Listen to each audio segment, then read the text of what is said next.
Dramas. Frente al desaparecido, en tanto esté como tal, es una incógnita el desaparecido. Si el hombre apareciera... A la pandemia, de un médico, cuando me tomaba el pulso, yo tenía muchas convulsiones y también le daba la orden de seguir. En ese campo fui violada 4 veces. ¡Que están vivos, que están muertos!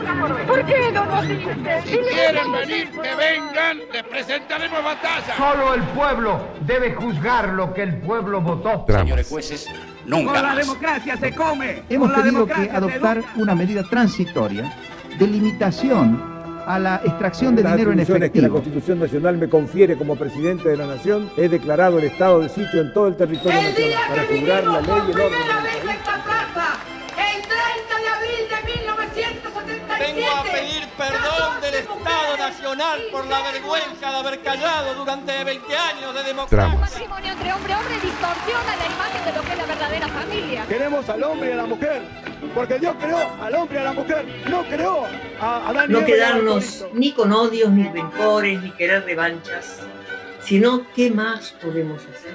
Dramas. Hablamos de derechos humanos.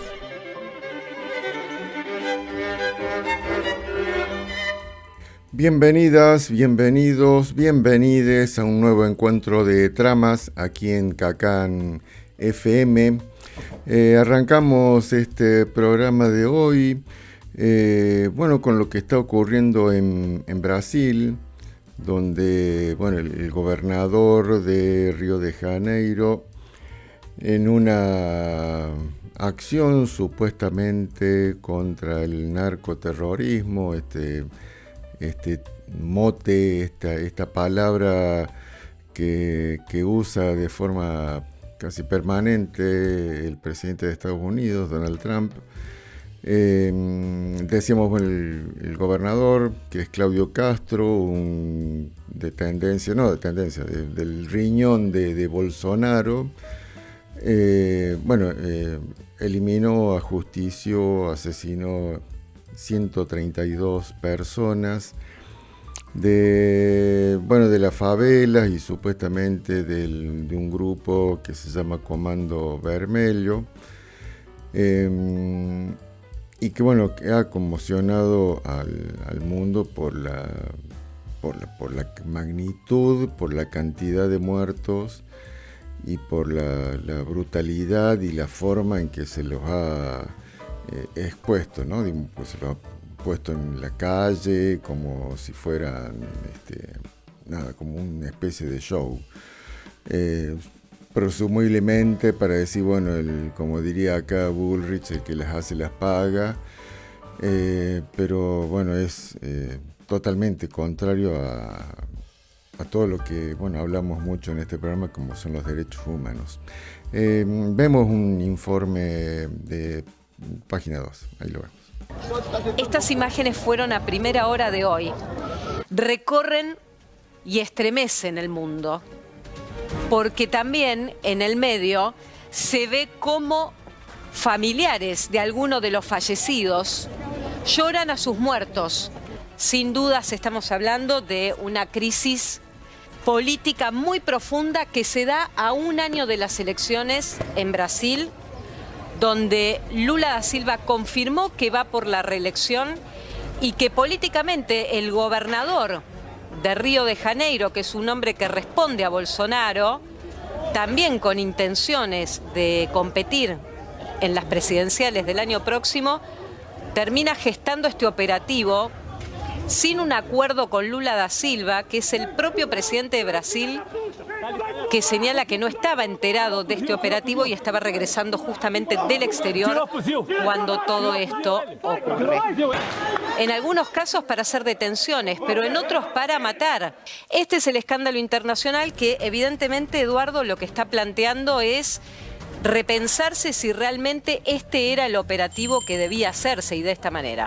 Bien, ahí veíamos las imágenes terribles, pero más totalmente repudiable todo lo que ha ocurrido y de la forma en que ha ocurrido, pero también me interesaba ir un poquito más allá, porque todo esto es un gobernador de Bolsonaro que tiene toda esta ideología parecida a la que milita Milei.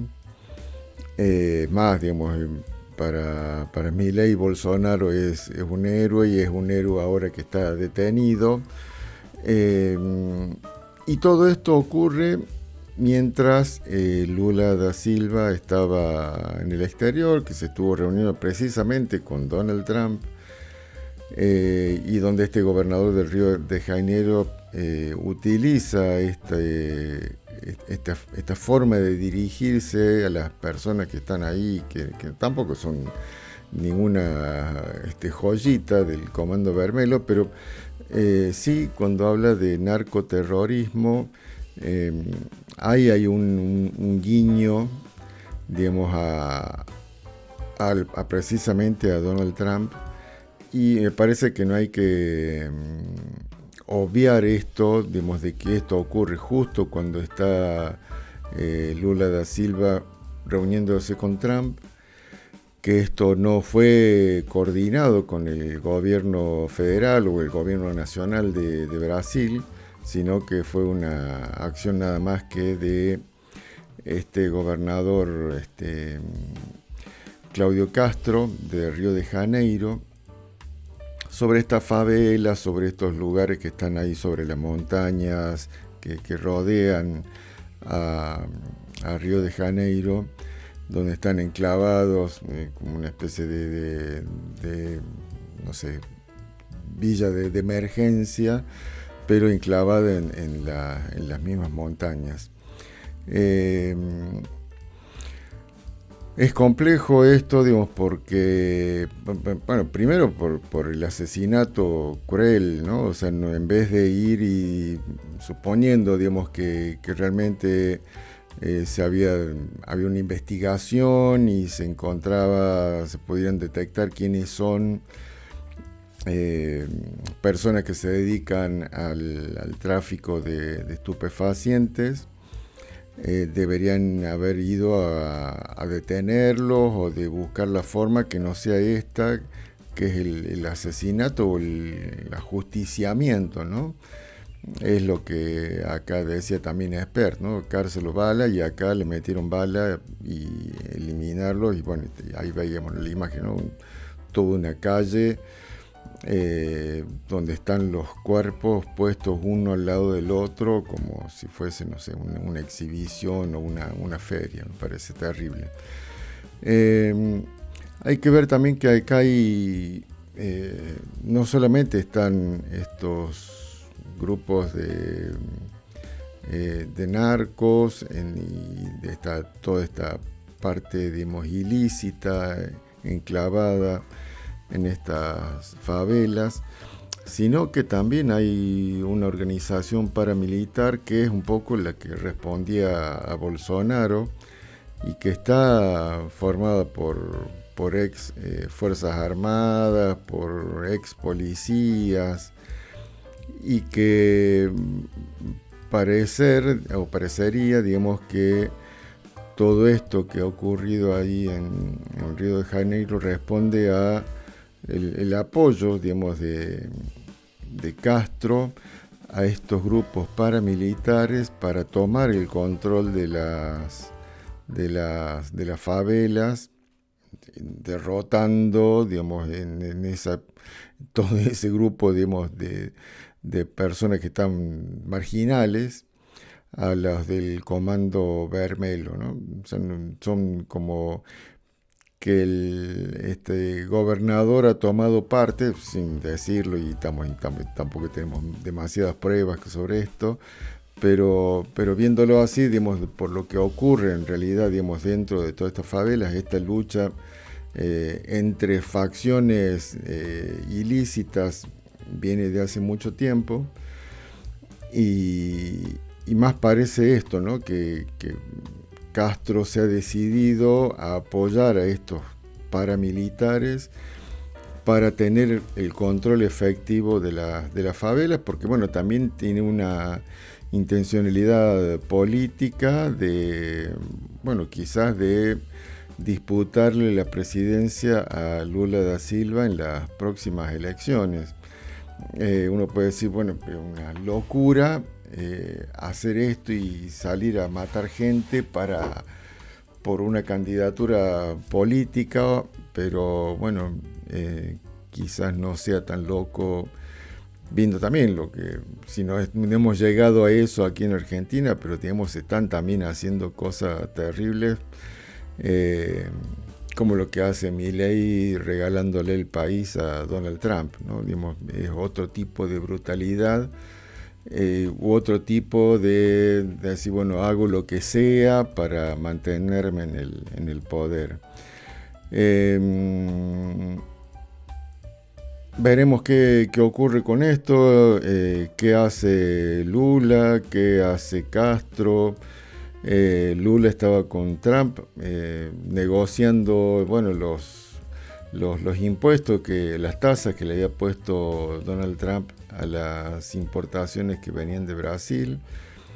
La negociación aparentemente había sido buena para Brasil, pero no sé cómo quedará, digamos, después de todo esto, o si esto Donald Trump lo va a usar para volver a poner las tasas previo a la reunión esta con Lula da Silva.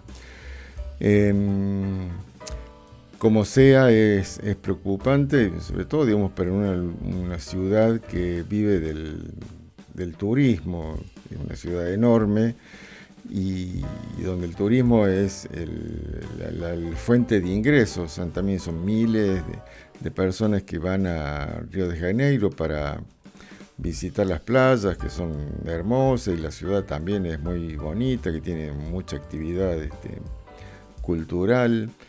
Pero bueno, digamos, también está toda esta parte que bueno, que no sé cómo va a continuar, digamos, porque los agredidos seguramente van a buscar alguna medida para defenderse o para contraatacar.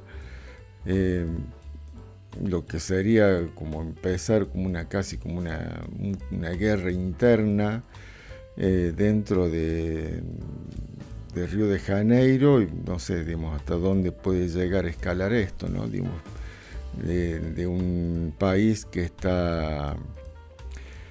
fue tomado por Lula con graves problemas, que son los que dejó Bolsonaro y que los está recuperando de a poco.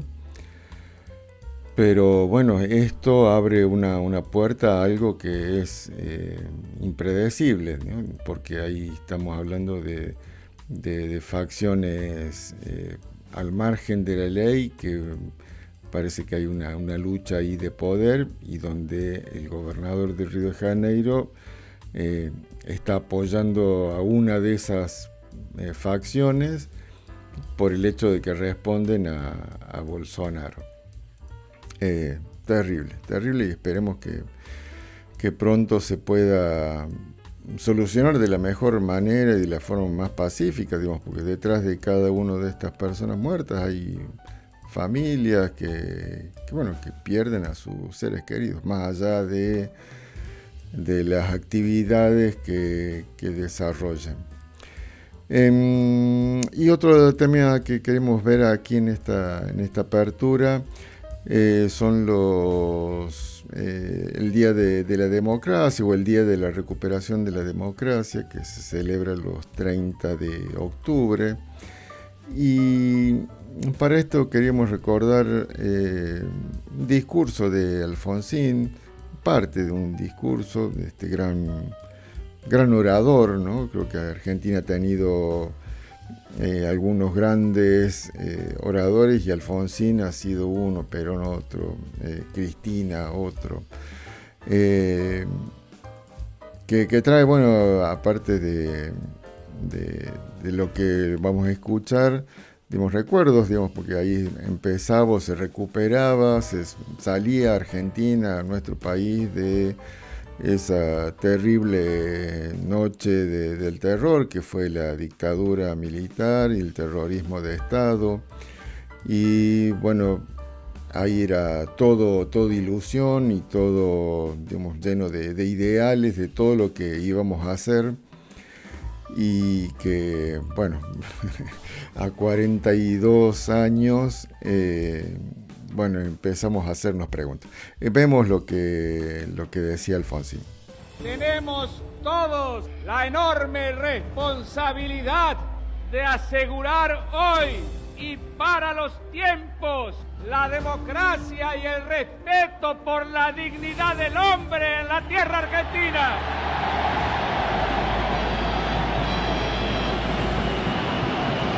Y lo vamos a poder hacer, no por obra y gracia de gobernantes iluminados, sino por esto que esta plaza están cantando, porque un pueblo unido jamás será vencido. Vamos a constituir la Unión Nacional, consolidar la paz interior, afianzar la justicia, proveer a la defensa común, promover el bienestar general y asegurar los beneficios de la libertad para nosotros, para nuestra posteridad y para todos los hombres del mundo que deseen habitar el suelo argentino. Bueno, ahí pasaba Alfonsín en aquellos años 1983, hablando de la dignidad del hombre, hablando de, bueno, lo que hoy diría, bueno, es un zurdo, el pueblo unido jamás será vencido, y relatando, o poniendo dentro de su discurso el preámbulo de la Constitución Nacional, ¿no? Y que no solo lo decía él, sino que quienes estaban abajo, o el pueblo, conocen el texto del preámbulo y lo decían a coro junto con Alfonsín. Hoy creo que si salimos a preguntar a los ciudadanos, ciudadanas, primero capaz que no saben que hay un preámbulo en la Constitución, y si probablemente le preguntamos qué dice, tendremos una respuesta muy pobres respecto del contenido del preámbulo de la Constitución, que es nada más y nada menos que lo que sustenta jurídicamente todo el articulado de la Constitución. O sea, cuando hay dudas sobre un artículo de la Constitución para cómo debe ser interpretado, lo que se hace o lo que se debe hacer es, bueno, ir a ese preámbulo y a interpretar ese artículo desde lo que dice el preámbulo de la Constitución, porque es una materia, y se lo toma, ¿no?, como un texto que es guía del resto de la Constitución y obviamente de todas las leyes y etc. Me preguntaba, bueno, ¿cuánto hemos cambiado desde ese 1983 hasta hoy, nuestro país, nuestra sociedad, nuestra democracia? Esto que decía, ¿no?, de esa sociedad que tenía incorporado ese texto de la Constitución, y que hoy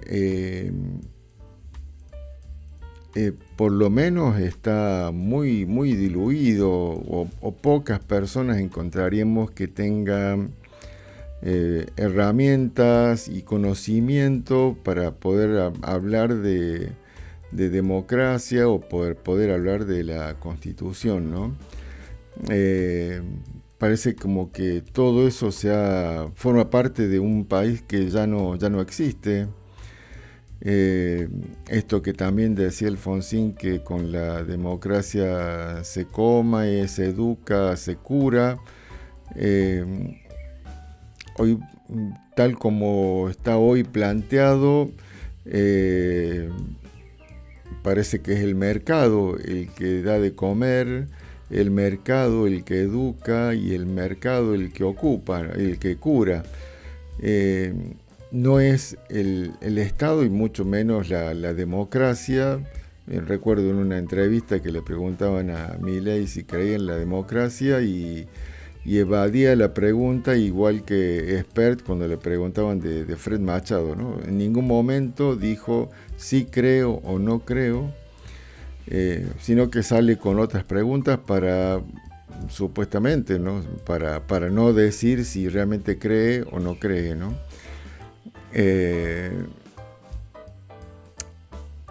Si pensamos en la democracia, ¿no? Que básicamente es el cumplimiento de la Constitución y de las leyes, tenemos un presidente que se niega a cumplir una ley que declaró la emergencia en la salud pública infantil a partir del Garrahan, pero no solamente sobre el Garrahan. Ley que fue aprobada, fue vetada, volvió al Congreso y nuevamente fue aprobada en el Congreso, y que el presidente se niega a cumplir. O sea, no dice que no, la suspende en base a lo que se le ocurre a él. Es como si, ¿no? Nosotros dijéramos, bueno, a partir de hoy suspendo la ley que me obliga a pagar impuestos. Y porque a mí se me ocurre, digo que bueno, está suspendida la ley y no pago impuestos.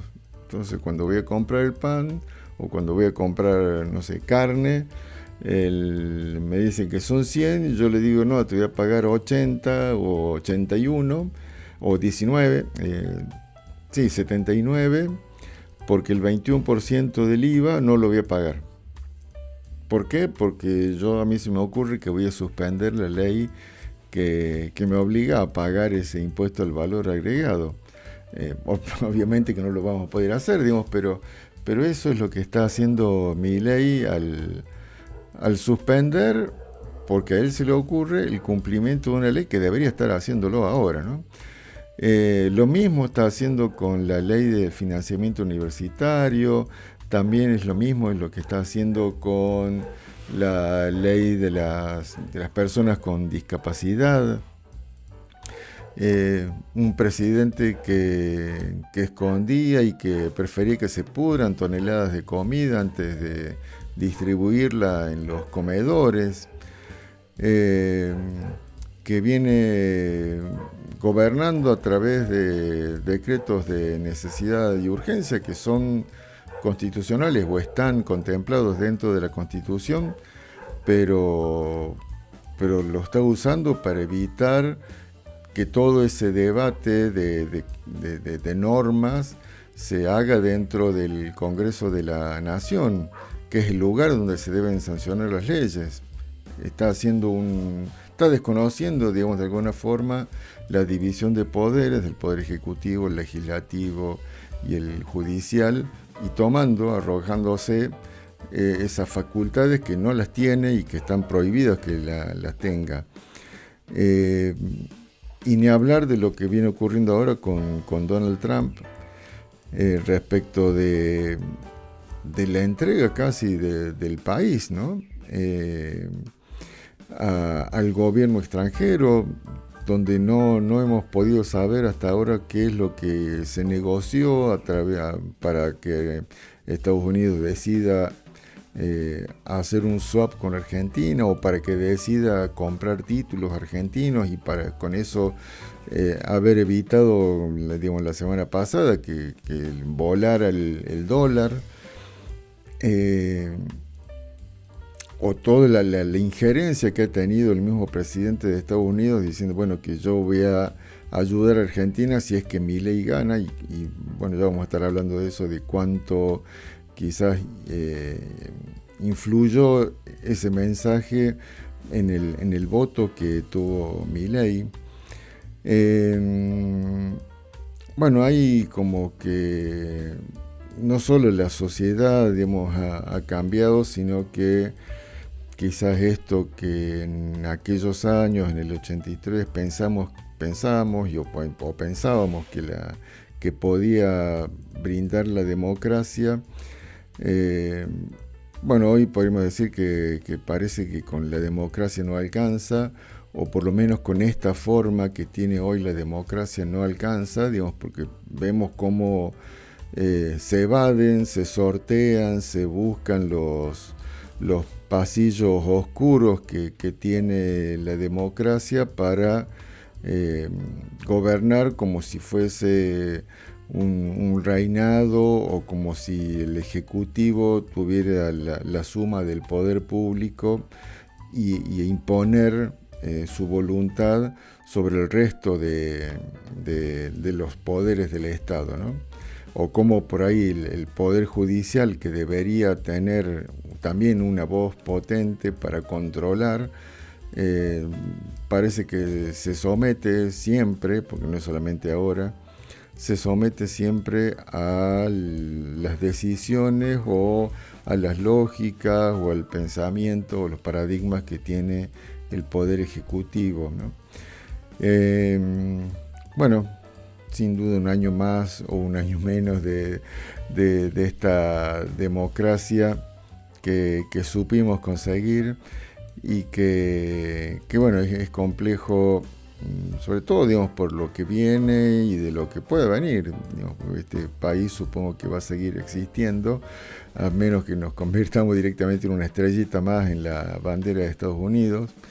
Y sin duda necesitamos, ¿no?, esto que por ahí decía Alfonsín al relatar el preámbulo, constituir esta unión nacional y definir de una vez por todas qué es lo que queremos como sociedad con este territorio que tiene tanta riqueza, y con nuestra cultura y con todas nuestras particularidades. Hacemos una pausa y en unos minutos regresamos.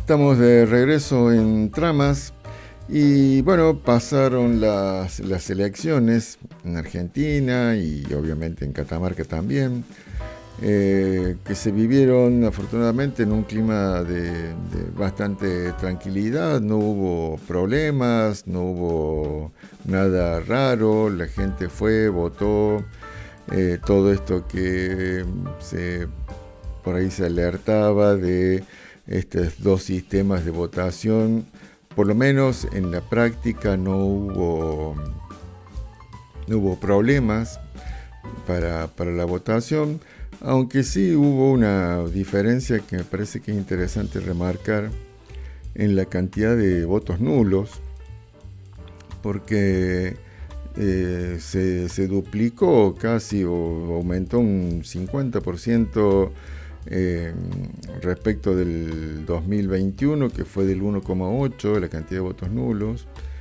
y si lo tomamos con el 2023 casi que se triplicó, digamos, porque fue un 0,8 de votos nulos, y en estas elecciones estuvimos en 2,8, o sea, casi 3 puntos de votos nulos, que es muchísimo para lo que se venían, la cantidad de votos nulos que había en las elecciones anteriores. Otra cosa, digamos, que también se vio, que un poco ya se veía antes en otras elecciones que habían ocurrido en el país, es el ausentismo, que fue de entre un 33, un 34%, o sea, un poco más de la mitad de los electores, de la población habilitada para votar, no fue a votar. Lo que, bueno, muchos se analizaba esto, bueno, ¿por qué no va a votar? ¿Por qué no cree, dejó de creer en la política? Bueno, todo esto también muy apoyado en el trabajo que viene haciendo parte de la prensa, digamos, de derecha, junto con este gobierno neoliberal, de todos los días golpear a la política y hablar como que toda la política es mala, es dañina, y etcétera, que bueno, termina impactando en que la gente no va a votar, porque dice, ¿para qué voy a ir a votar si ¿sí? No pasa nada, ¿no? Digo, ni siquiera la multa, hay una multa de 500 pesos, o sea, no tiene ningún sentido. Bueno, tampoco me parece que sea importante poner una medida punitiva para que la gente vaya a votar o que vaya a votar bajo amenaza, sino, bueno, volver a recuperar esta idea de la importancia de votar porque nos atañe y nos permite tener elegir, ¿no? Elegir quién nos va a gobernar, quién nos va a representar. Si no, digamos, obviamente lo está eligiendo otra persona. Y después no hay posibilidades de pelear o de decir, bueno, no me gusta, bueno, hubieras ido a votar. Capaz que si votaba ese que no te gusta, no estaría y estaría otro. Y por lo menos tendrías, digamos, más herramientas para quejarte y no quejarte porque sí.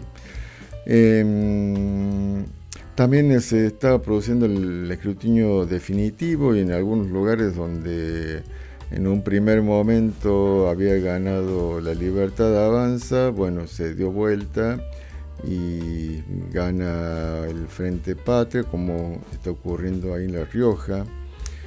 Lo que, bueno, también lleva, ¿no?, a pensar en por qué ha sucedido eso. Digamos, si ha habido fraude, si ha habido alguna maniobra para que el acto que es voluntario no sea tan voluntario, ¿no? Ahí vamos a estar hablando de esto en unos minutos. Primero quería ir al último acto de campaña, que no fue de campaña, pero en términos reales lo fue, que fue Milei en el Museo de Arte Decorativo, hablándole a quién, no a sus posibles electores o votantes o festejantes, simpatizantes, sino hablándole a la gente del JP Morgan que habían venido acá a Argentina para una reunión, que son los que parecería que están gobernando hoy, ¿no? O sea, toda la cúpula económica, desde Caputo, Bausili, toda esta gente, son todos exfuncionarios de esta empresa que se dedica al negocio financiero, la timba, a hacer plata con la especulación, digamos, comprando, vendiendo empresas, haciendo que empresas suban su cotización o caigan en su cotización, más o menos lo que hizo Milei con la estafa Libra, ¿no? Bueno, eso se dedica a esta empresa, la JP Morgan, y bueno, a esa gente es la que le hablaba a Milei en este Museo de Arte Decorativo, que en sí es como una síntesis del gobierno de Milei, donde todo parece que es falso, ¿no? Es todo de utilería. Ahí escuchamos lo que decía.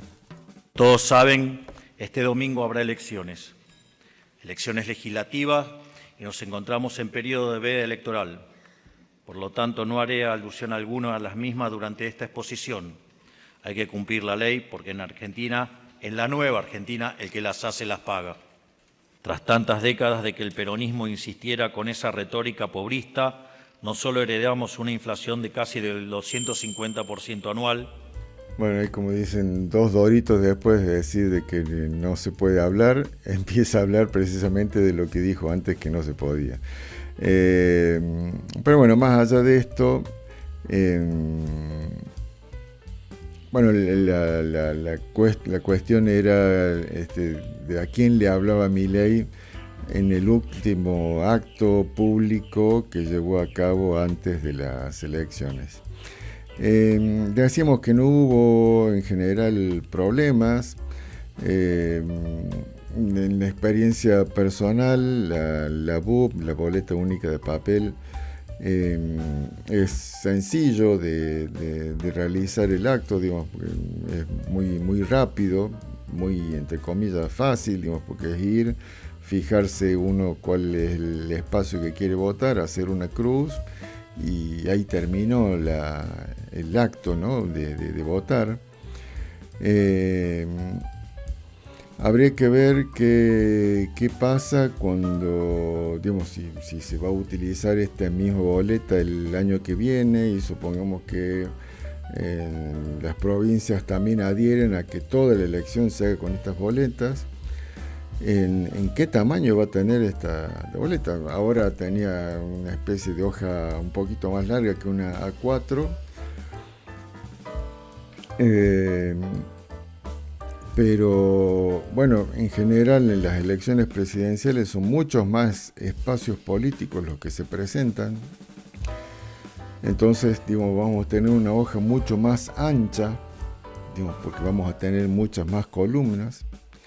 Y no solamente vamos a tener más columnas, sino que también vamos a tener muchas más filas o más categorías a elegir, digamos, porque se va a elegir, digamos, presidente, gobernador, intendente, diputado nacional, senador nacional, diputado provincial, senador provincial y concejales. Son 8 categorías que ya, bueno, presenta alguna complejidad, ¿no? Digamos, pues vamos a tener que hacer 8 cruces en cada una de las columnas, y por ahí puede ocurrir que alguien se confunda, digamos, de columna, y marque, empezando a marcar en una columna y termine marcando en otra columna, o marque 2 veces en alguna fila, digamos, porque vamos a tener una hoja muy, muy grande. Y ahí no sé, digamos, si va a ser tan práctica esta boleta única, sobre todo porque no hay la posibilidad, por lo menos hasta ahora, o habría que reformar la ley, de votar todo un espacio político. Digamos, antes tenemos la boleta sábana, que podemos tomar toda esa boleta, la doblamos, la metimos en un sobre y listo, y se terminó. Digamos, también podemos hacer el corte de boleta, que bueno, tenemos que empezar a cortar pedacitos de uno, pedacitos de otro, armar el Frankenstein de la boleta completa. Pero si no, bueno, agarramos una boleta, la doblamos, la metimos en el sobre y se terminó. Cuando se hizo lo de la boleta única, se eliminó la posibilidad de que marcando un solo cuadro, un solo cuadrito, se vote toda la columna de todas las categorías, por lo que tendríamos que hacer, si se da esto que decíamos recién, ¿no?, que se elige presidente, gobernador, intendente, diputado nacional, provincial, etc., tendríamos que hacer 8 cruces, 8 marcas, 8 tildes, y bueno, no sé, ahí me parece que ahí va a haber algo que incluso de manera involuntaria no refleje la voluntad del elector, sino que haya un error. Entonces marcó fuera de la columna que quería marcar, y marcó otro espacio que no hubiera votado si hubiera estado la otra boleta sábana. Y sobre el tema también de la seguridad, ¿no?, de si hasta dónde se respeta o cómo es el tema, porque mucho se hablaba, bueno, que con la otra boleta sábana se producían fraudes, se producían compras de votos, etc. Y aparentemente con esta boleta incluso parece que sería más fácil controlar lo que se vota. Vamos a ver un video que circulaba y ahí lo comentamos. Así como lo estoy señalando yo, tiene que venir a buscar este numerito, tiene que poner ahí, con el voto que está acá, el papelito que yo le voy a dar, y me sacan una foto y me la mandan. Los votos los voy a recibir de las 7 de la mañana hasta las 3 de la tarde. Más de eso no me permiten, porque después quieren contar los votos de nosotras, y entonces no nos perjudiquen, no se abataten, tienen tiempo. De las 7 de la mañana hasta las 3 de la tarde, pasame la foto así. Así, chicos, así, miren, así. Así. Así que por favor, si en tres familias votan 3, van a llevar un bolsoncito completo para esa familia, y para Navidad van a tener un regalito extra. pero me tiene que cumplir. Es para cada familia. O sea, si de una familia votan 4, buenísimo, me vienen y me buscan 4 papelitos de esto. Porque cada uno tiene que tener este papelito, porque van por número, y cada número, miren, ¿ven? A ver si me ven, cada número es un voto. Así que yo voy a estar todo el día acá en mi casa, vengan por favor a buscar el numerito. Bien, el sistema es bastante, parece útil. Lo que debería hacer un elector que vende su voto o otra persona que le quiere comprar el voto es ir a la casa de esa persona o a algún lugar, le va a dar como un papelito que tiene un código y entonces esa persona cuando va a votar hace la marca en la boleta, pone este papelito con ese código en la boleta, arriba de la boleta, le saca una foto. Se guarda el papelito ese para que no quede en la BUP, dobla y, digamos, ejerce el voto, ¿no? Es bastante controlable, digamos, porque no es que los votos no los puede llevar uno, sino que la única forma es que se los dé el presidente de mesa. Entonces, sí o sí, ese voto, una vez que está con esa marca, va a ir a la urna y con ese papelito con el que se hay que sacar una foto, demostraría la certeza de que ese voto es de esa persona, ¿no? Se decía mucho que no se podían sacar fotos, que eso iba a estar prohibido, pero bueno, hay muchísimas formas de evadir eso también, ¿no? O sea, llevando el teléfono en el bolsillo de una camisa o llevándolo prendido, colgando, ¿no? del cuello y grabando, digamos, se podría llegar a probar esto. O bueno, con otros sistemas también, ¿no? Hay cámaras chiquitas, cámaras en anteojos, en lapiceras. Todo se puede, evidentemente, buscar alguna forma de controlar lo que vota, digamos, cada persona. Me parece que quizás no es tan seguro como se lo publicita o se lo quiere, digamos, implementar. También lo que decíamos antes, ¿no? Que se triplicó la cantidad de votos nulos, o sea que hay una parte importante, casi un 3% de votantes a los que se les anuló el voto, la voluntad. Sobre este tema también había un video ahí circulando donde mostraban la casa presumiblemente de Martín Menem en La Rioja, donde entraba y salía gente de manera permanente y que habría hecho esto, ¿no? Pagado por cada uno de los votos que se ejercían, y que quizás eso explicaría los resultados ahí en La Rioja, donde históricamente gana el peronismo o el frente que contiene al peronismo, y en esta elección en un primer momento había perdido y bueno, con el escrutinio definitivo ganó, pero ganó ahí, ¿no? Por unos cuantos votos.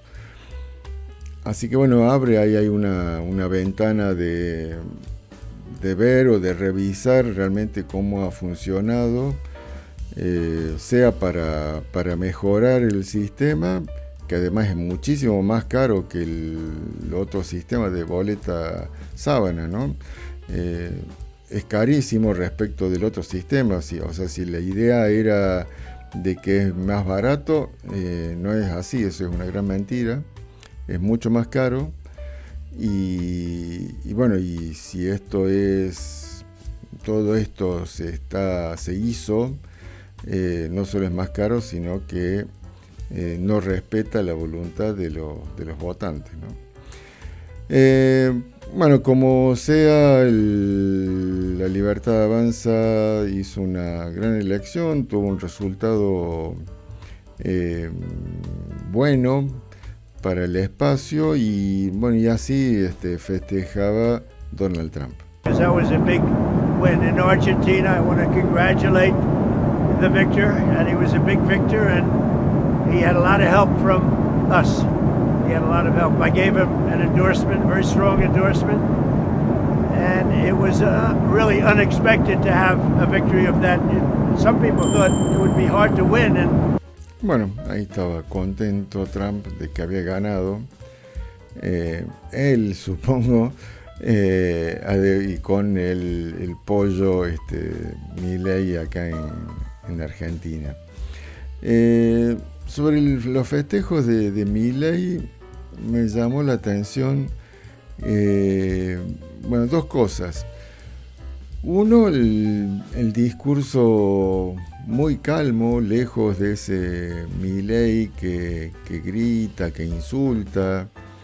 Se sacó todas las camperas y fue de saco y corbata. Digamos, parecería como que hay un Milei que simula todo el tiempo el comportamiento, ¿no? Además, tanto ahí en el búnker donde se hizo el festejo, como después en varias apariciones con periodistas, parece que se olvidó del tema de que le molestaba la luz. Ahí lo vamos viendo y lo vamos compartiendo. O sea, tenía la luz normal que tiene cualquier persona. Entonces, bueno, me hace pensar si no es todo esto una gran simulación y esto que se pone 3, 4 camperas lo hace a propósito para que hablemos de las camperas y no de lo que dice, o todos estos gritos también, ¿no? Lo mismo, simula esta persona así irascible, loca, furibunda, que grita, que insulta, y que así como ese es, entre comillas, el Milei, también este otro que no grita, que no insulta, también es Milei, ¿no? Parece más un actor que una persona que es lo que es, sino que, bueno, es lo que quiere ser o lo que decide ser o lo que necesita ser en cada momento o lo que le dicen que tiene que ser en cada momento, ¿no? Como sea, diríamos, bueno, miente todo el tiempo, ¿no? Digamos, porque a mí me da como que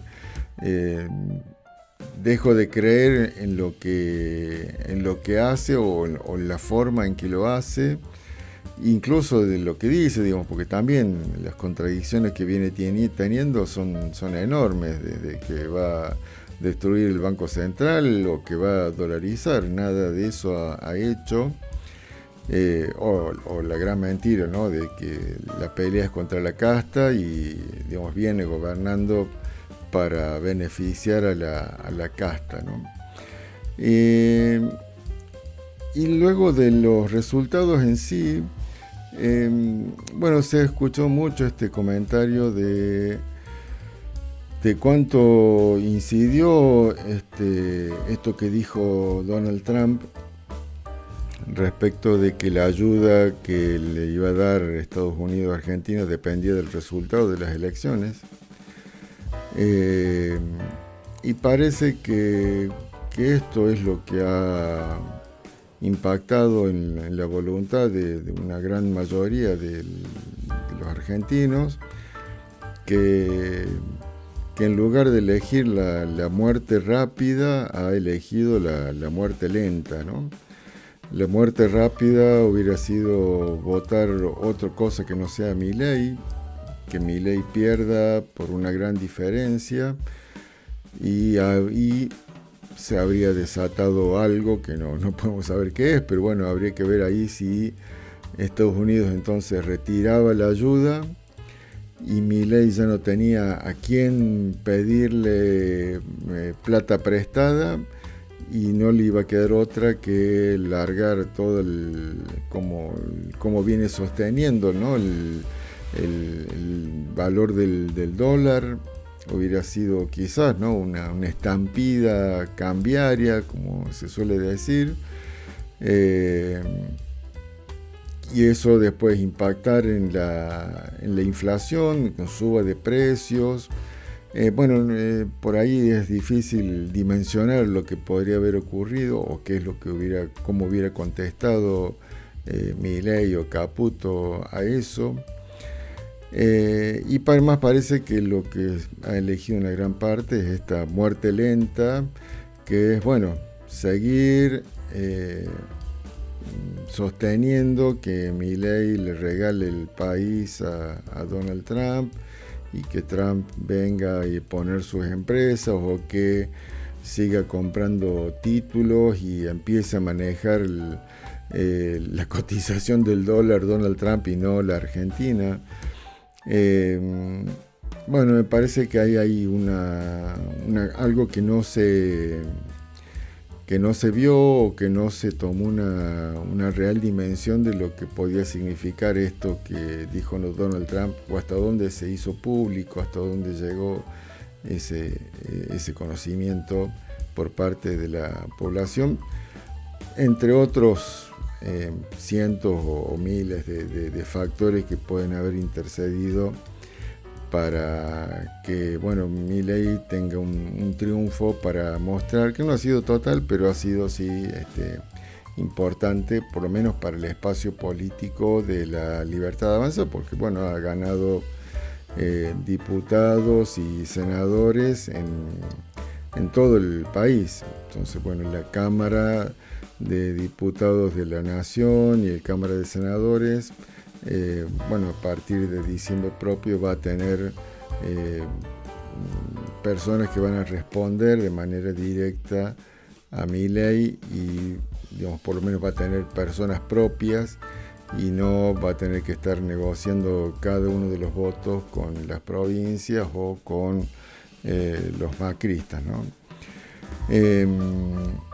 Lo otro me parece que ha sido el ausentismo también, que ha impactado en el resultado, que del otro lado no haya habido algo demasiado claro, o decir, mira, esto que dice Trump con respecto a esto, vamos a hacer tal y otra cosa.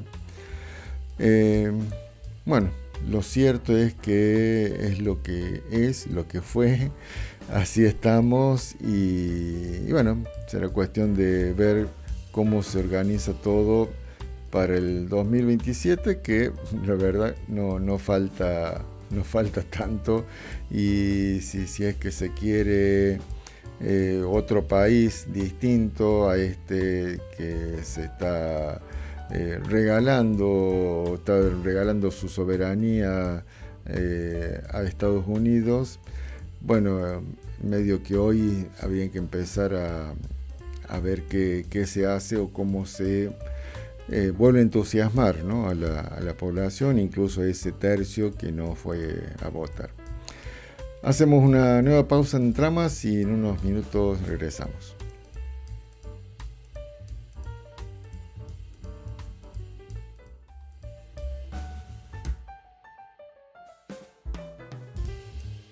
Tercer bloque de Tramas, y vamos un poco con qué es lo que pasó, cómo impactó estos resultados de la elección en el país. Vemos primero una opinión de un jubilado que resume, me parece, la opinión de muchas y muchos de los ciudadanos y ciudadanas argentinas. ¿Qué le parecieron los resultados? Desastre, un desastre. Peor que nunca. Era la única esperanza que teníamos, no sé si la única, pero era una esperanza grande que teníamos, y la verdad que fue una sorpresa, para mí por lo menos fue una sorpresa, y me parece que se viene lo peor ahora. Tienen todo a favor ahora ellos. Había no un equilibrio, sino incluso a favor nuestro, para las decisiones y quedamos en bola, la verdad. Por ejemplo, una reforma laboral, ¿cómo la ve en la Argentina? ¿Va a ser bien tolerada por la sociedad? Y mirá cómo fueron las elecciones, mirá cómo están tolerando. Yo no lo puedo entender, que como estamos con un país donde te niegan los medicamentos oncológicos, los discapacitados, los jubilados, que los matan a golpe. Yo soy jubilado también y afortunadamente cobro una buena jubilación, pero voy a las marchas. Y voy a las marchas porque que a mí me vaya bien no significa que a los demás les vaya bien. Hay un montón que la están pasando como el culo. Entonces, viste, trato de... No te digo que voy siempre, ni que me han cagado a palo, no me tocó, afortunadamente, pero voy a acompañar y voy a las marchas y todo. Porque, bueno, me parece que tiene que haber un cambio que no lo veo. Bien, ahí escuchamos esto que me parece un poco resume la opinión de muchas y muchos que decían, bueno, no se entiende que haya ganado o que haya tenido una buena elección alguien que le pega a los jubilados, que no le aumenta, le sigue pagando 70.000 pesos desde que asumió, que desde el 2023. En 2 años no le aumentó un centavo a los jubilados, ¿no? Que los palea, gasea a los jubilados y también a las personas con discapacidad, también a las personas del Garrahan. Todo esto que está haciendo en materia económica, que está pidiendo plata y pidiendo plata y pidiendo plata, que es lo único que está haciendo Milei para sostener esta ficción de un dólar barato y una inflación más o menos estancada ahí entre el 2 y el 3%. Bueno, eso, ¿no? Es lo que es el jubilado. No se entiende qué es lo que votó la gente, que bueno, entre las explicaciones era un poco lo que hablábamos en el bloque anterior. Otra cosa que ocurrió en estos días es que, bueno, se despertó la Corte. Parece que la Corte estaba esperando a ver los resultados de las elecciones para ver qué hacía, si iba para un lado o si iba para otro. Bueno, ya se definió la Corte y entre lo que hizo lo perdonó a Macri por las investigaciones, por la espía a las víctimas del submarino hundido, el Ara San Juan, y lo sentenció por otro lado a Guillermo Moreno. Ahí vemos este informe. Habían presentado la defensa de los familiares de Ara San Juan un recurso. La Corte dijo no cumple con la formalidad que tiene que cumplir ese recurso. ¿Cuál es esa formalidad? Tiene que tener un máximo establecido de páginas en A4. Cada página tiene que tener 26 renglones. Yo en esas cosas los quiero agarrar al cuello. El tamaño de la letra tiene que ser 12. Y no les estoy mintiendo, no estoy exagerando. Esos son los requisitos para presentar un recurso. Y como los familiares de los submarinistas muertos en el fondo del mar, que dicen fueron espiados por Macri y quieren que haya justicia sobre ese tema, no presentaron 20 páginas con 26 renglones cada una, con tamaño de letra 12, la Corte les dijo, no, te rechazo el recurso, Macri queda definitivamente sobreseído en la causa del espionaje del Ara San Juan. Bueno, eso parece, digamos, ridículo, pero es lo que ha decidido la Corte, que tiene posibilidades de haber, digamos, si tuviese buena voluntad y tuviera una voluntad de hacer justicia, estas cuestiones formales las puede obviar. Tiene también resortes y medios para pedir que se vuelva a presentar o, digamos, para hacer de cuenta de que se presentó con las formalidades que exigen. Pero, digamos, lo que vemos es que ha usado eso como pretexto para liberar de manera definitiva al ladrón corrupto de Macri. Otro que también cayó, digamos, en las fauces de la Corte fue Guillermo Moreno, que, digamos, al que le sacaron, le negaron, digamos, los reclamos, las quejas que había presentado por dos causas. Una es las supuestas amenazas de Moreno a Clarín, o sea, nada más y nada menos que contra Clarín, y la otra es que supuestamente, parece que está probado que utilizó dinero del Estado para comprar globos que tenían una leyenda en contra de Clarín, que decían Clarín miente. Y por esto es que se inició una causa, y por estas causas se lo sentenció a 2 años y medio de prisión, inhabilidad para ocupar cargos públicos, y por los globos también 2 años y medio de prisión, y también la inhabilitación perpetua para ocupar cargos públicos. Vamos a escuchar lo que decía Moreno y qué fue lo que usó Clarín para denunciarlo y para usar a los jueces amigos para obtener esta sentencia. En realidad lo que estamos es desentrañando las mentiras históricas de este grupo, que arrancan con la apropiación de papel prensa por el lado del señor Mañeto. Por eso tiene las manos manchadas de sangre, ocultado en el marco de terrorismo de Estado. Está perfectamente demostrado en el informe de papel prensa, la verdad. De alguna manera que usted diga... A mí no me tenés que admitir nada. No. Está la denuncia de la que fue torturada hago en la denuncia de papel pública. Prensa. Y hoy te voy a permitir que te dirijas en esos términos. Y hoy no vino, aunque tendría derecho a haber venido, para decírtelo en la cara como se lo dijo a él. Y no vino por prudencia, porque como estamos analizando el consolidado del grupo, de todo aquello donde tenemos más del 50% de participación, y es el caso de papel prensa, bien podría haber dado su testimonio aquí, para que a vos se te cayera la cara de vergüenza de Porto. ¿Cómo fue torturada cuando le preguntaban dónde estaban las acciones de papel prensa? Y ella ha dicho que prefiere ver la cara de su torturador a ver la cara de Mañeto.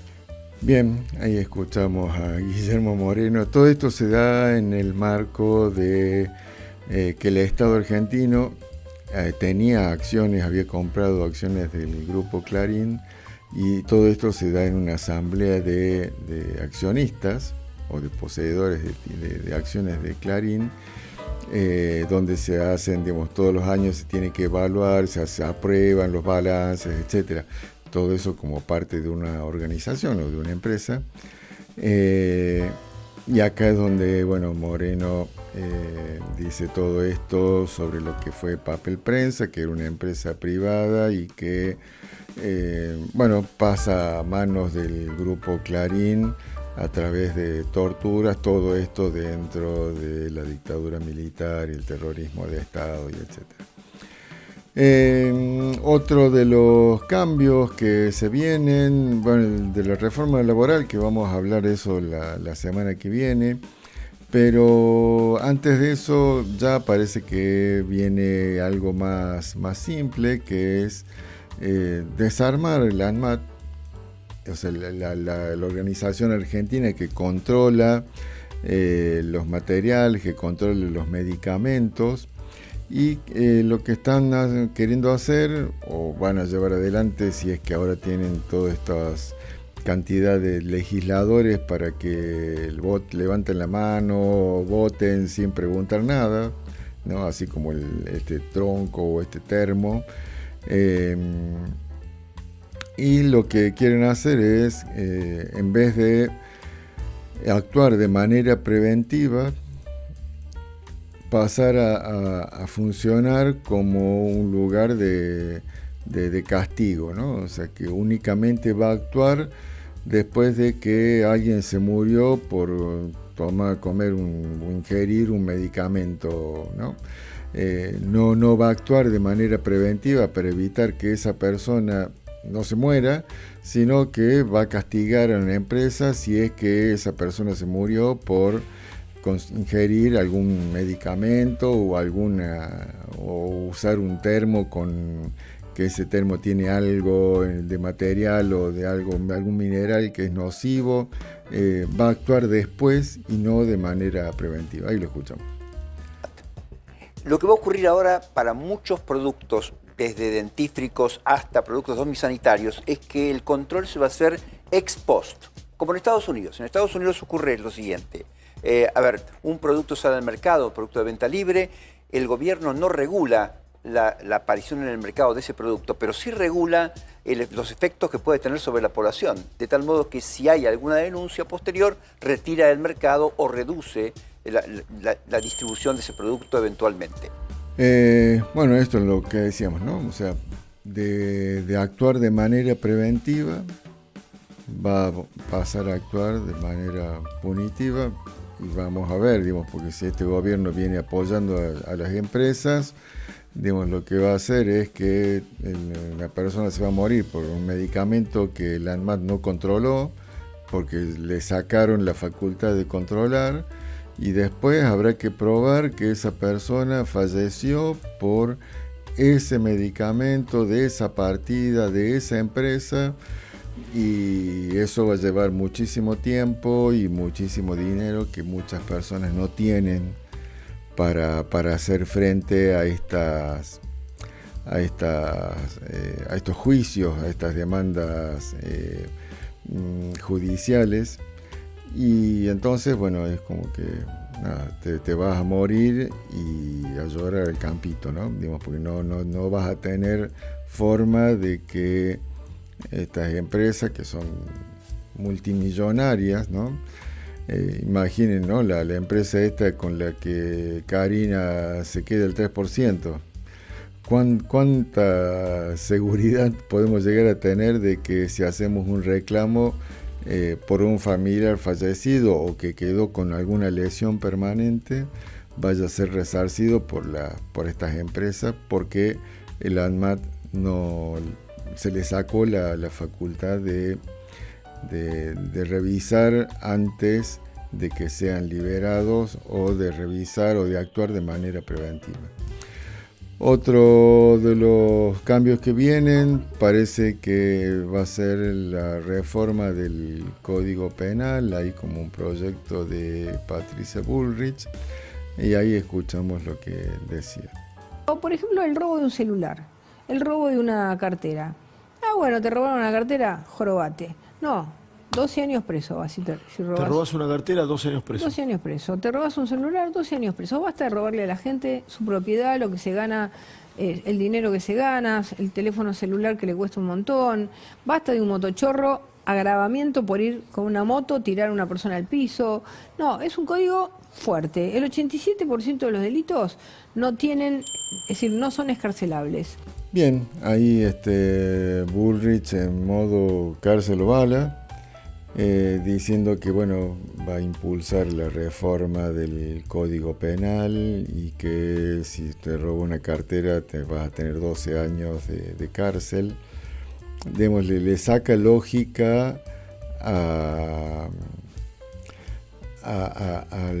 los delitos y a los castigos son referidos a esos delitos, ¿no? Digamos, el homicidio son 20 años, 25 años, y por robar una cartera, o sea, robas 2 carteras, vas a tener la misma pena que haber asesinado a una persona. Digamos, se pierde lógica ahí en lo que...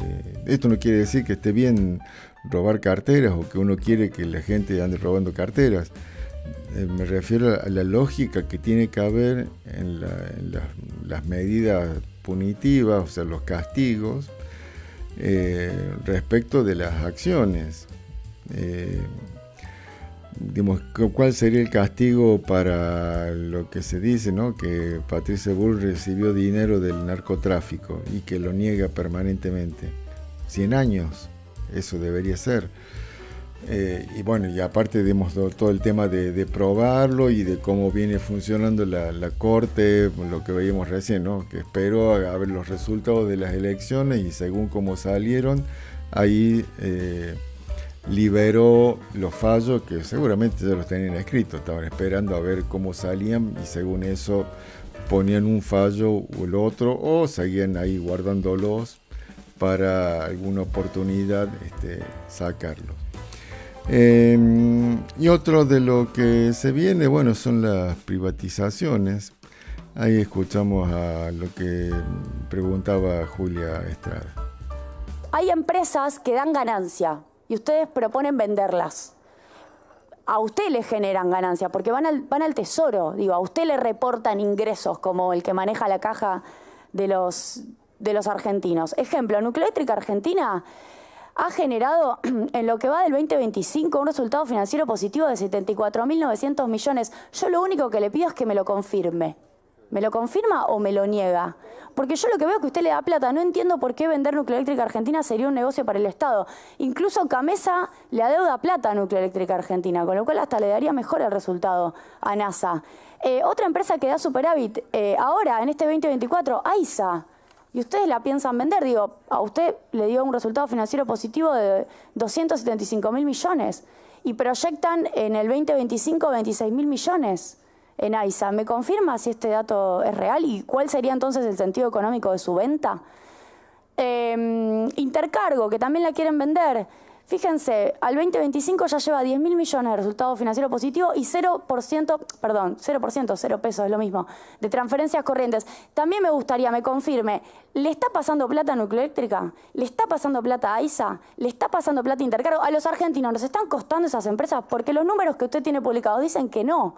Entonces, sería honesto intelectualmente que ustedes le aclaren a los argentinos por qué quieren vender empresas que no le generan un gasto y que, por el contrario, generan un rédito en términos de resultado económico y que le va plata al tesoro por esa razón.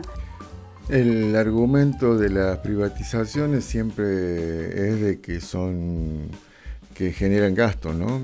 Digamos, esto que el Estado tiene que estar poniendo plata para sostener estas empresas públicas. Y lo que estaba ahí argumentando la diputada Julia Estrada es por qué va a privatizar estas empresas que nombraba, ¿no? Nucleoeléctrica, AISA, Intercargo, que no solo no están teniendo pérdidas, o sea, no necesitan que el Estado las asista, sino que están generando utilidades que van al mismo Estado, ¿no? Es como tenés una fábrica estatal que fabrica, no sé, caños de hierro y eso le está dejando una ganancia enorme al país y esa ganancia la puede utilizar en mejorar esa misma empresa o la puede utilizar en, no sé, en generar mejores condiciones para los jubilados o lo que sea. Digamos, después se ve qué es lo que se hace con ese saldo positivo que le queda al Estado. Pero vender porque sí o vender porque supuestamente genera pérdida es una mentira por un lado y por otro es como irracional. ¿Por qué vas a deshacerte de algo que te genera una ganancia, que te genera recursos para poder desempeñar mejor las actividades del Estado? Bueno, esto es lo que hace el gobierno libertario y va por más parecería por cuestiones ideológicas que por cuestiones racionales. Hacemos una nueva pausa en Tramas y en unos minutos regresamos.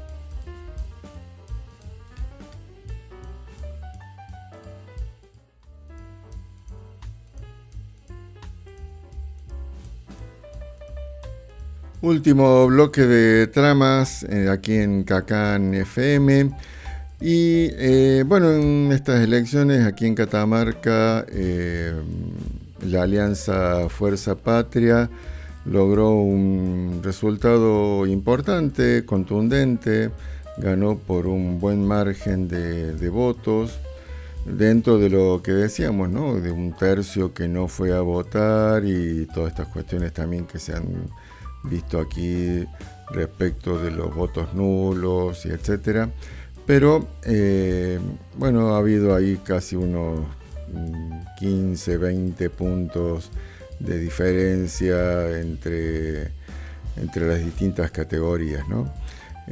Para diputado nacional, 45,66 contra 33,66 de 63 de la Libertad Avanza. Van 2 diputados nacionales por Fuerza Patria y 1 por los libertarios. Respecto a los diputados provinciales, entran 11 diputados de Fuerza Patria, 6 diputados de la Libertad Avanza, 2 de Provincias Unidas, o sea, lo que queda del radicalismo, y entran 2 también del MID, que ha sido un poco la sorpresa de esta elección. Las intendencias también se ganaron la de Los Altos y Mutquín, las 2 que estaban en juego, las 2 las ganó Fuerza Patria. En cuanto a los senadores, un senador que es el de Ancasti va para Provincias Unidas, o sea, para el radicalismo, que ahí tiene como un departamento propio. Y en Capayán ganó la Alianza Liberar. Y el resto de los senadores, que es el de Antofagasta de la Sierra, del Alto, de La Paz, Paclín, Santa María y Tinogasta, fueron para Fuerza Patria. Los concejales de aquí, de la capital de San Fernando del Valle de Catamarca, también tuvo una diferencia importante de 10 puntos, así que también va a entrar una mayoría de concejales de Fuerza Patria y otros tantos de la Libertad Avanza, pero bueno, van a mantener Fuerza Patria un quórum propio y una mayoría dentro del Consejo Deliberante de la capital. Vamos a escuchar algunos de los testimonios que decían los distintos ganadores de esa noche. Vamos a escuchar primero a Fernando Monguillot, que fue la cara un poco de esta campaña por la Alianza Fuerza Patria.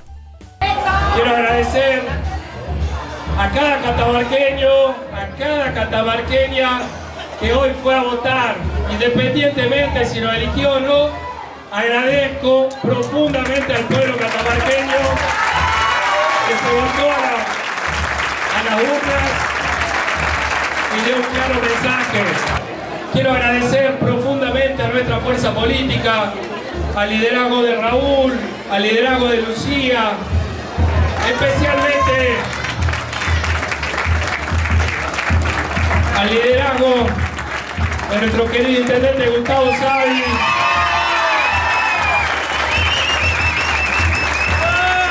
que con toda la convicción, con toda la firmeza, se la jugó en Catamarca por una nueva generación de dirigentes, dándonos la oportunidad a muchos jóvenes que hoy me acompañan, que nos levantamos toda la mañana pensando cómo le mejoramos la vida a los catamarqueños. Creemos en los consensos y también creemos en los disensos. Bien, ahí escuchábamos entonces a Fernando Monguillot hablando de consensos y disensos y resaltando la figura del intendente Gustavo Sadi, que efectivamente le está dando la oportunidad o ha visto un necesario recambio en las caras y ha puesto gente, por llamarle nueva, al frente de partes importantes del municipio y que aparentemente dan resultados, porque a Fernando Monguillot ha sido electo diputado nacional y asumirá ahora en diciembre. y no la va a tener fácil, digamos, porque va a venir todo el apriete de Milei y habrá que ver qué es lo que ocurre ahí. Escuchamos lo que decía el intendente de la capital, Gustavo Sadi, dentro de todos estos festejos. Casi el 70% de las mesas escrutadas. Estamos ganando en todos los circuitos de la capital por una diferencia casi de 10 puntos.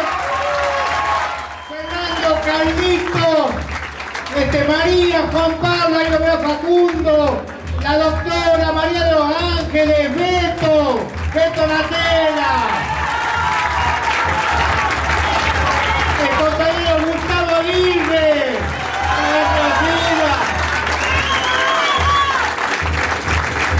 la compañera Rosana, Ezequiel, bueno, la compañera, ¿qué quiero decir?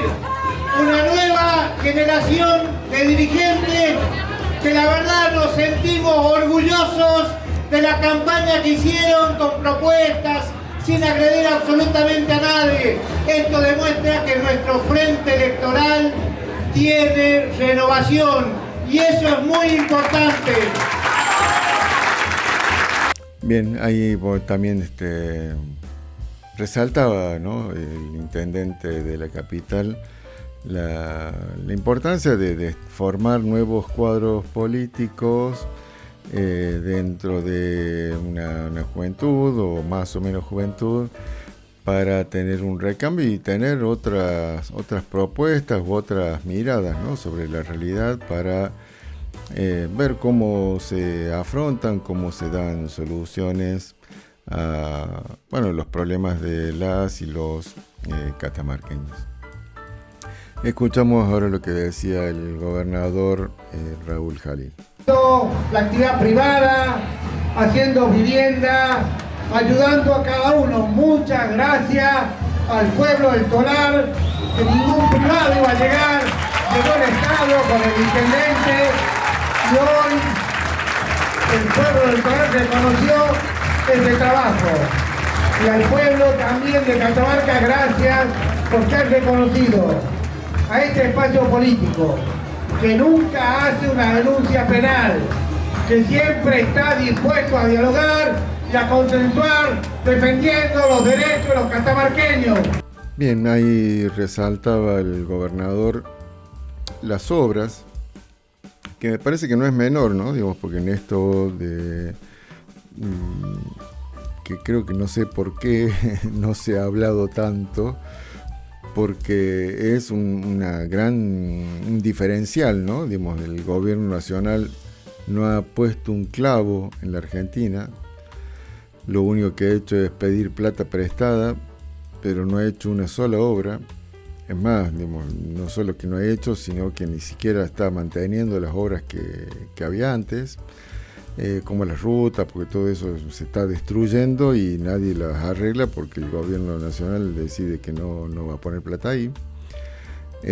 Mientras que el gobierno de la provincia, ha hecho obras. En la capital se han visto, cientos de plazas, se han entregado viviendas también en estos 2 años. Resaltaba lo del Tolar, una obra que uno parece, no es tan importante, ¿a cuántos ayudó? Me parece que ahí es donde está, ¿no? O donde debe estar el Estado, que no es solamente para hacer una ruta que puede ser explotada económicamente, porque tiene muchísimo tráfico, sino también llegar ahí donde estamos haciendo una obra para unos cuantos, pero eso no significa que no le necesito o no sea necesario hacer esa obra, que es darle una vía de acceso y vía también de salida para alguna emergencia a los pobladores de este pueblito del Tolar, enclavado ahí en las montañas catamarqueñas. Y también, esto que decía al final, ¿no?, que es un gobierno que fomenta el diálogo y el consenso. Y en estos días también se va a producir este encuentro del gobernador de Catamarca con el presidente, y post elecciones, que habrá seguramente alguna negociación para conseguir los votos, para aprobar determinadas leyes. Y bueno, habrá que ver qué es lo que es positivo para Catamarca, qué es lo que, bueno, como lo decía el gobernador, defendiendo los intereses de Catamarca, si esos votos van a efectivamente defender los intereses de Catamarca, o en base a qué se va a votar, votar lo que Milei vaya a pedir, que quizás lo sepamos más adelante. Otra de las que también habló fue la senadora actual, ex gobernadora Lucía Corpazzi, y le escuchamos. En primer lugar, agradecerles de corazón a todos los militantes, a todas las militantes que han dado el alma en esta elección. Quiero agradecerle a los chicos que estuvieron en el búnker, a los que estuvieron acá en el partido todo el día, a los fiscales,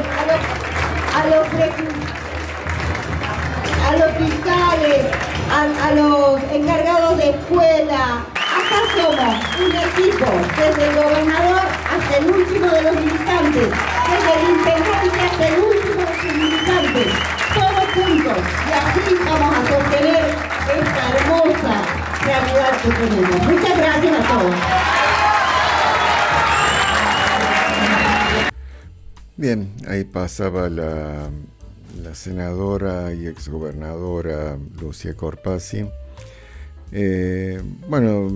Diciendo que todo esto se sostiene un poco ahí con trabajo, ¿no? Desde cada uno, desde el lugar que le toca o que puede o que accede, para sostener este gobierno, que no es fácil, y menos con el sentido que tiene el gobierno nacional y con las dificultades económicas que puede tener cualquier provincia chica como la nuestra, que depende muchísimo de la coparticipación y que tiene una gran cantidad de empleados públicos y que no tiene casi industrias, o las industrias que tienen que ver con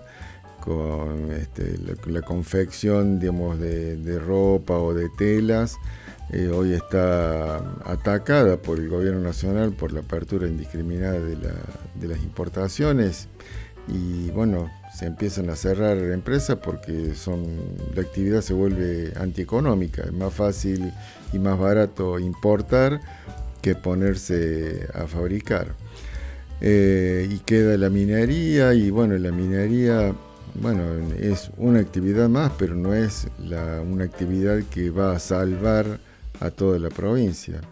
Es una actividad que puede contribuir y que da trabajo, y todo eso es cierto, que debe ser muy controlado para que esa explotación no genere un daño que sea mayor a lo que deja en la provincia, con un RIGI que también mucho no deja, pero bueno, ahí está, me parece, positivo que más allá de las diferencias y más allá de la letra chica, y que haya, en la forma en que se maneja, en Catamarca no haya ganado la libertad avanza, o no avance esa libertad disfrazada de esclavismo que es el partido político de Milei.